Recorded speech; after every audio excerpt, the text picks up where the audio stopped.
looking at that 200 basis points over time, you could argue it should be closer to 3 or 4. People should demand more because we're not being responsible. Well, with CPI at 3.5%, and you're looking at 3 or 4, 6.5, 7.5. That's Look at how they used to do it. If inflation started coming down, they'd start cutting rates. If they start going up, they'd start raising rates, right? And it was just a more fluid system. And now, because they get so ingrained in a message that they're trying to give the markets, such as inflation was transitory early on, because of that statement, they were late to raise rates. Caleb, welcome back. The last time we spoke about inflation, you uncovered a lot. You revealed a lot about how the statistics are put together and how heavily they rely on survey work.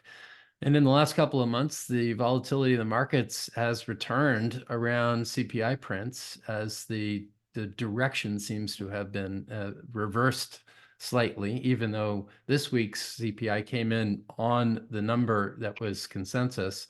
The market obviously wasn't expecting that.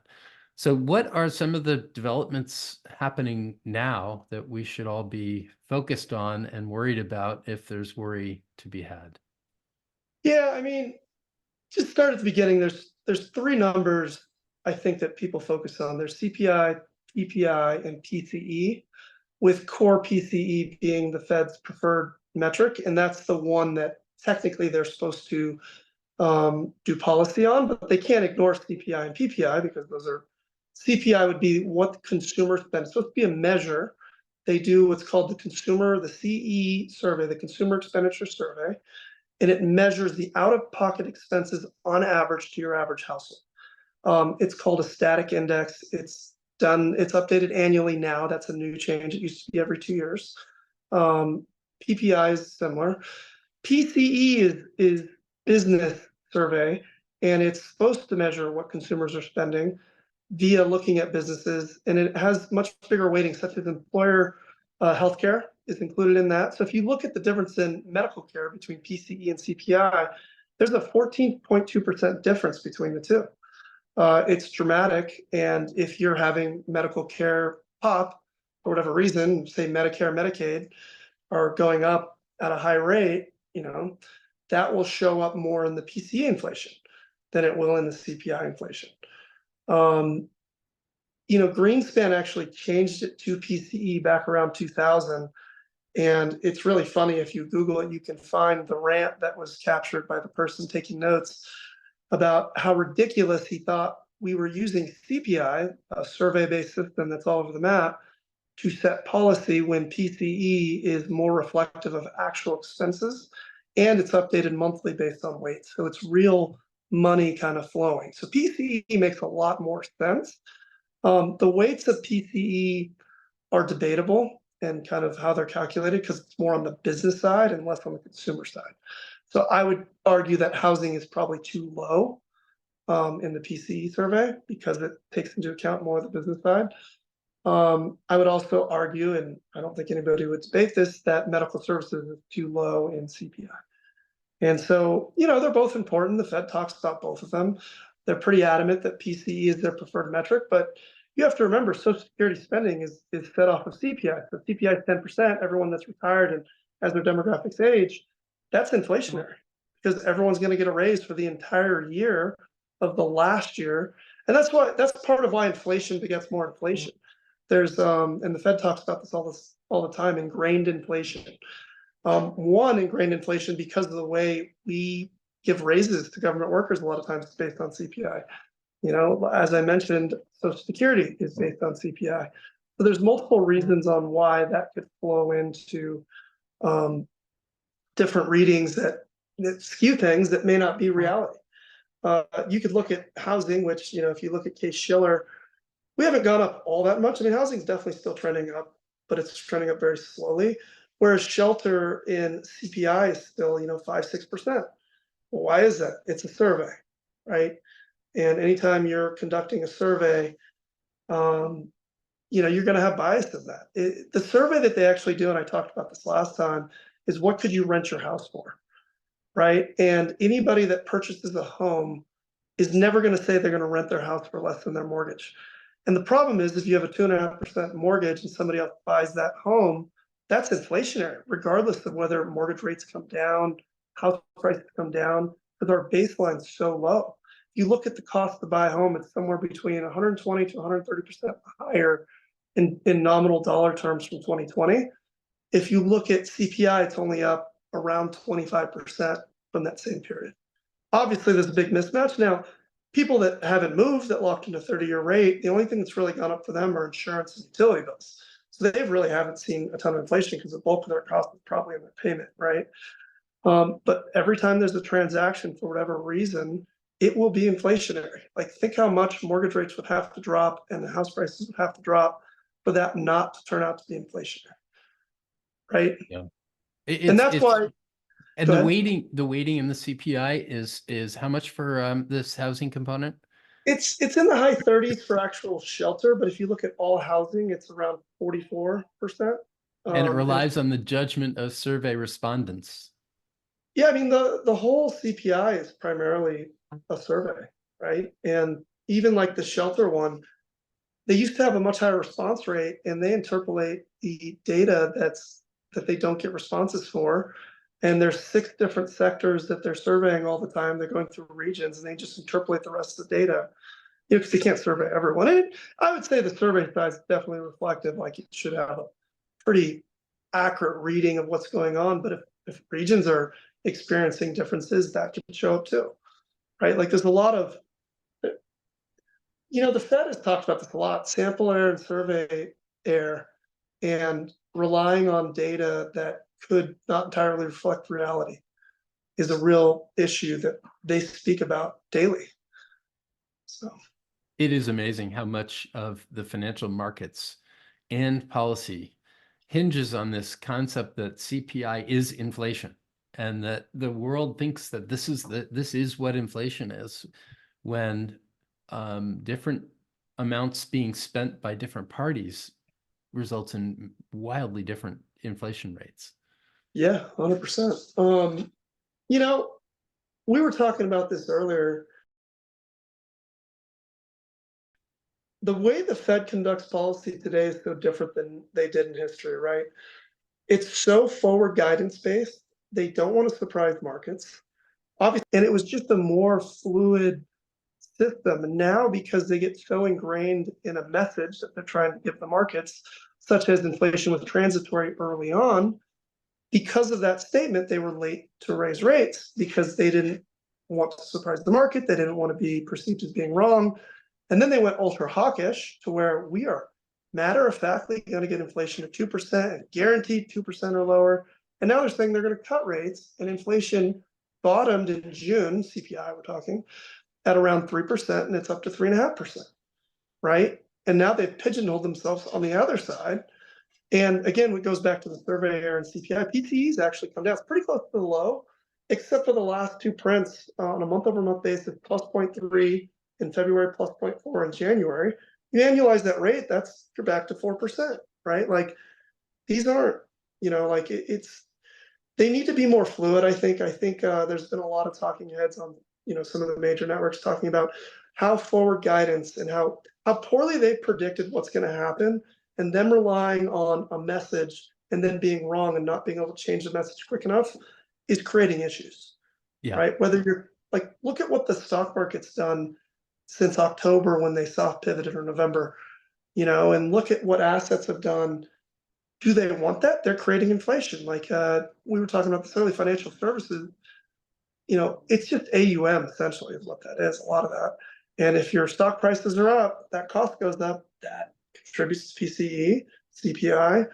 It's inflationary. They're creating inflation via the pivot when they hadn't even reached their goal yet. And I understand them not wanting to wait till 2%, but doing such a pivot as they did, to me, I think they kind of pigeonhole themselves. So if inflation pops back to 4 or 5, are they really going to go, like, what credibility do they have if they start raising rates again? And you're seeing that in longer term treasury yields, right? Like, we started the year at 386, we're live, what, 457. I mean, that's a massive increase in 10-year debt of the US. And, you know, you look at CBO projections on what our interest expense is going to be. They relied on forward rates a long time ago, which were much lower, right? Yeah. And so interest expense could be, you know, 500 billion more 1 year forward. That's inflation in itself. That's right. The That's Fed's right. also in a conundrum too with this QT thing they did. So in most central banks, if there's a hole between, so how it kind of works is the Fed pays Fed funds to banks that park their money overnight. They have this overnight reverse repo that came around in 2014 for non-bank lenders. And that's considered excess liquidity in the system, right? Which is still around 400 billion. So they're saying that there's 400 billion in excess liquidity in the system. For context, it's only about 1% of the market cap of the S&P 500. So it's not that dramatic, but it's real. I mean, there's only 300 billion in stock transactions a day. That's a real number, right?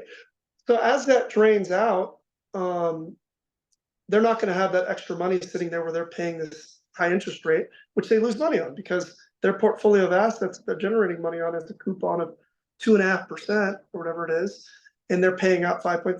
So they're creating a bigger and bigger hole, that they owe Treasury every day. Remember, when they have excess money, they can scrape that and use it in the budget. And it's actually hurt our budget and made a bigger budget deficit. Most people don't realize this because of that. In other governments, such as the UK, they're talking about scrapping their portfolio entirely and using other types of reserves and things like that to figure out, because they have to actually make up that hole, right? They can't owe their treasury money and their central bank, right? We can. So we have a greater than $1 trillion liability treasury right now on what we're paying banks. It's actually stimulatory if you think about it. They own all these assets the public would own that yield 2.5%, and they're paying out 5.33%. Right? That's stimulatory if you think about it. It's creating them some capacity because historically that would be owned by the public, some capacity. Yep. So There have been a number of economists that have been talking about how stimulative this deficit spending is, and the higher the rates go, the higher the stimulative effect is. yeah. It works contrary to being able to control inflation through monetary mechanisms only. And it forces the fiscal government, it should force them to be more disciplined, but we have so much evidence over the last 40 years that the discipline doesn't exist. It will be interesting to see.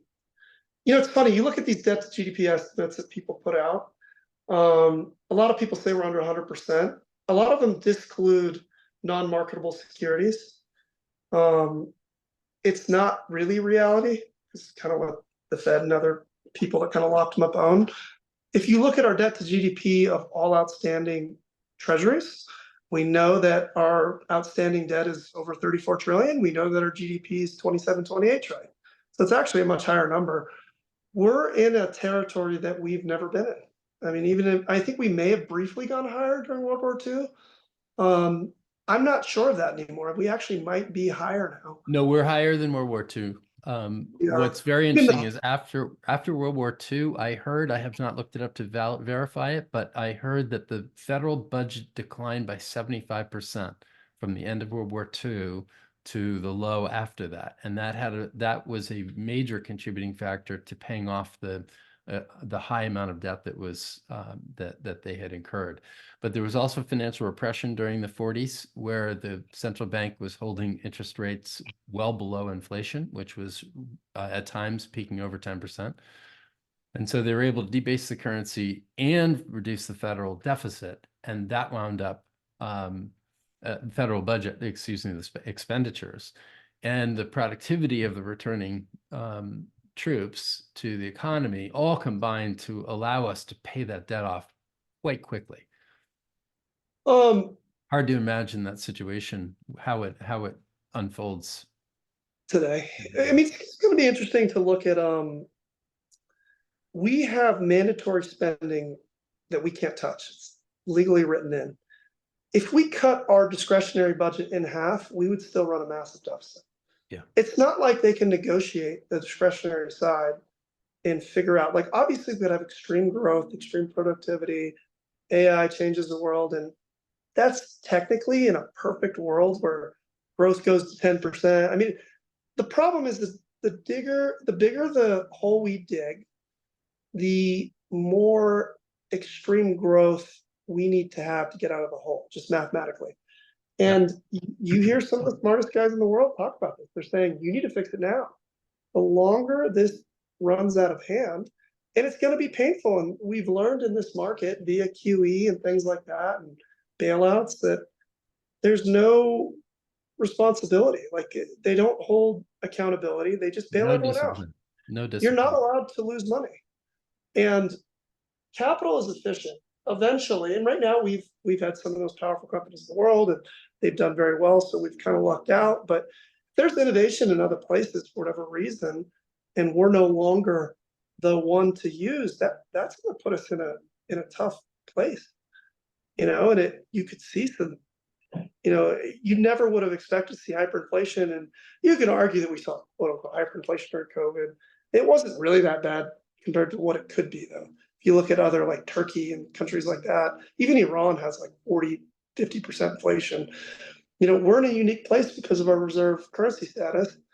And the more we, show the world that we're not going to be responsible and hold people accountable, and even the sanctions, the fact that we sit there and say, we're going to take your money because we don't agree with you, people may not want dollars because of that, right? Yes. Like that's a scary thing to a lot of countries. And like you're seeing central banks buy gold at the highest rate in history. Why are they doing that?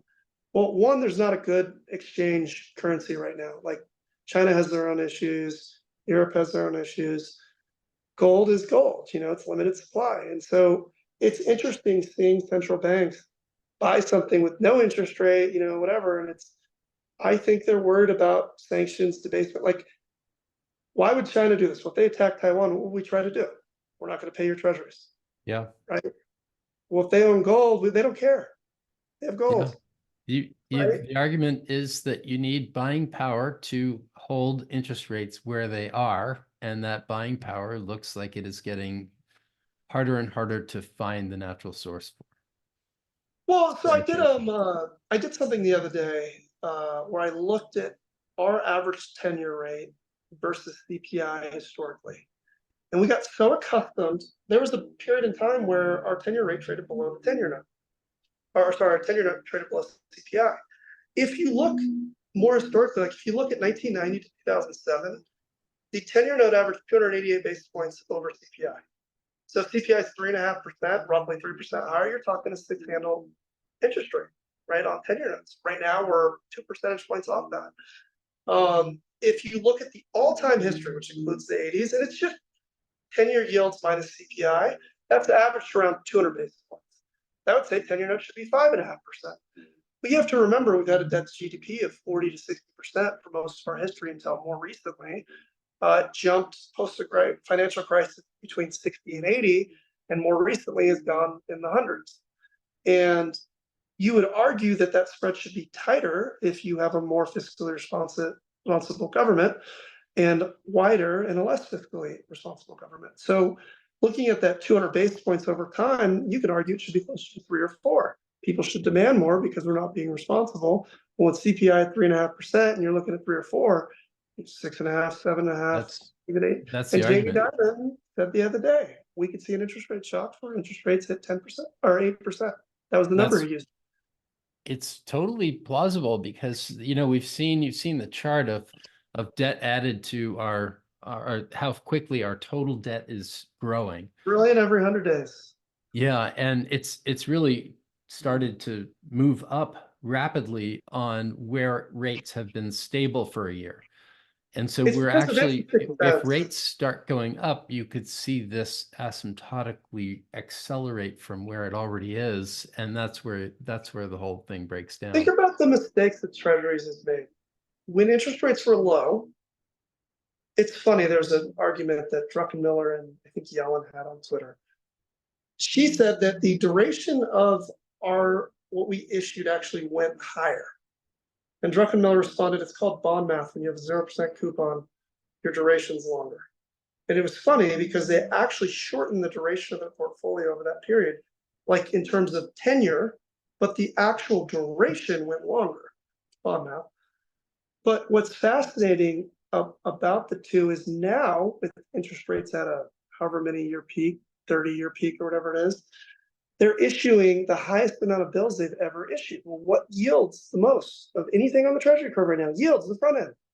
So we're running off 0% coupon 5-year notes that we issued 5 years ago at 5.5%.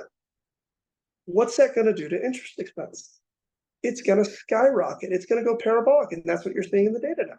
Yep. And I don't understand who the mathematicians are at Treasury that are doing this, but to ease that pain, they should have kept issuance more in line with history, right?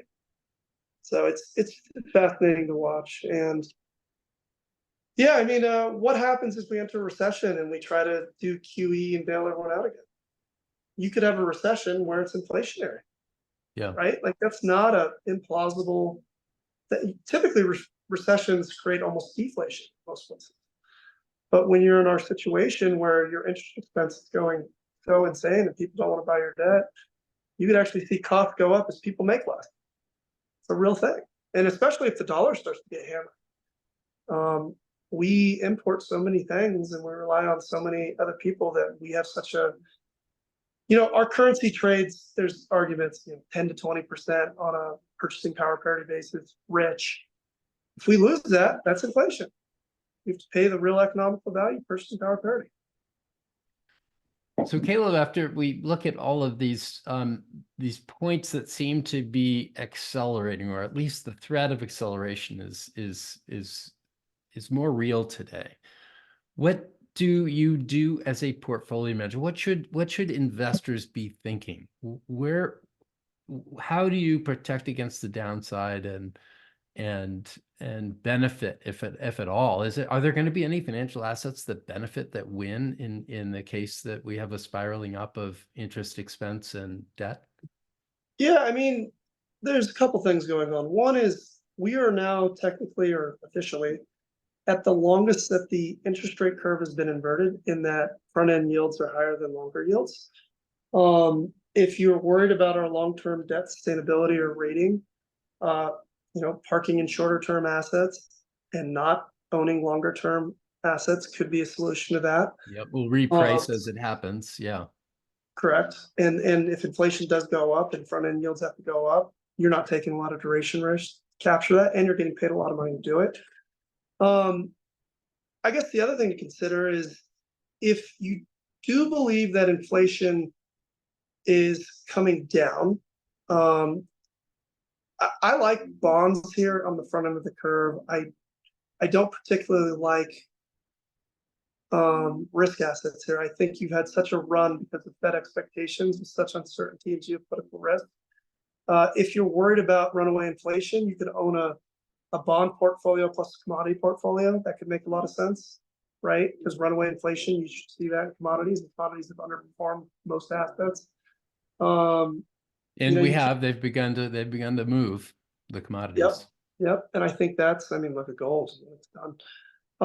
Otherwise, just being cognizant of what our federal government's doing. They could get this under control. It'd be painful. But if they do, that would say longer yield should rally, technically, because you would hamper growth. Until you start to hear language that they will do that, or that the Fed really wants 2% inflation, which they used to say, and now they've changed their tune on that, I would probably avoid most longer term bonds.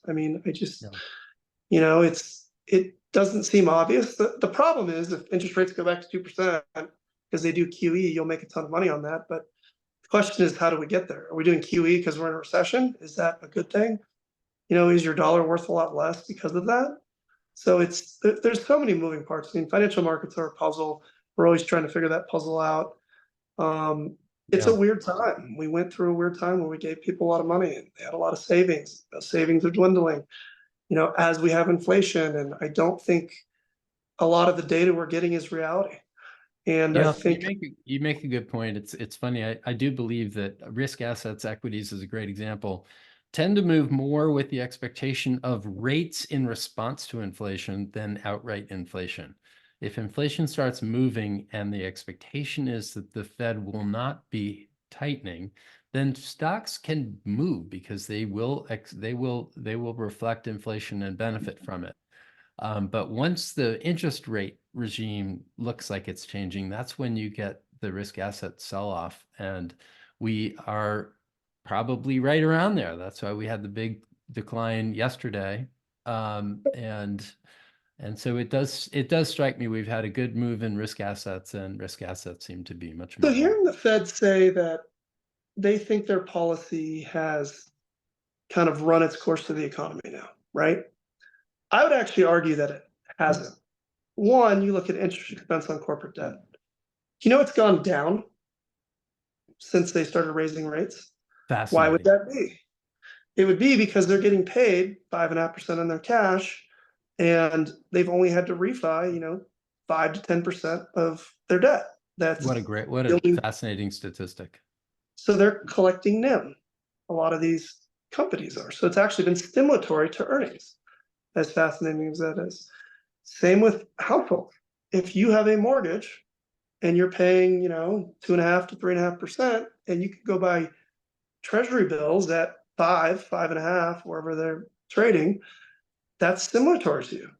You are actually collecting NIM on that position until you have to refi, until you have to move and get a new mortgage rate, until you have to buy a new car. These things are longer term decisions, and a lot of times you can hold them off, like you're seeing in housing in particular, until you have to. Similar with corporate debt. Until they have to refi, they're not going to feel the impacts of this. And I would argue people are holding off all these decisions longer. And I think the lag effect is going to be the longest we've ever seen, because we've never gone from a 0% regime environment to a 5.5% environment and seen the impact of that. Right. And a lot of things haven't been remarked to interest rates. Commercial real estate's a great example of that. How can you remark something that doesn't trade? Why would you remark it? It's going to hurt you. If you're forced to remark it, like New York Community Bank, that creates issues. What happens if you start remarking more commercial real estate? Yep, commercial real All estate of is your, the big. It's funny. It's been the disappearing headline for the last year. well, Last summer it was peaking as a worry, as and it's long as been. you can survive, and pretend and extend is what the saying Yep. I've heard about it. Yeah. And Jamie Dimon has just talked about this as well. I've quoted him a few Yeah. times, but if we can survive and not go into recession, commercial real estate problems could technically go away, right? And that's just because they're extending credit. It's not going to be a great asset to own. But And if we otherwise, hit some problems, yep. that will come to, because if people need cash and try to get out of things, and you start finding real prices, price discovery, and everyone has to remark, that is a domino effect. Yep. Real estate And fits into that risk asset category, where you correct. would probably not want to be really aggressive right now. If the Fed's going to have to respond to higher interest, higher inflation. And we really haven't seen much of a correction yet. People underestimate what marks mean across the world too. Most money managers get paid on marks, AUM, right? And illiquid things, and everyone's getting into private credit and more liquid assets. If they're not remarked lower until there's a transaction, you find the next buyer. Every market is that way though. Like you look at Black Monday or whatever it's called. Nothing has to trade and things can move in price a lot. And I think we really misunderstand the fragility of markets. Even in the rate market, we saw it last fall. Not a lot has to trade, and everyone can be richer or poor very quickly. Yeah, And I that's really think true. that is a big risk that we underestimate. And a lot of people argue that the Fed put is here forever, and if that's true, risk assets should trade richer. And maybe that's why we're here. Maybe it's just there's a Yeah, I mean the offset is a vertical acceleration in interest expense at the federal level and debt but what if they explosion buy all the debt and just keep at debt some level? point. Right, Just you're just creating a bigger problem down the road. You may be debase the postponing currency. the trigger. Yeah.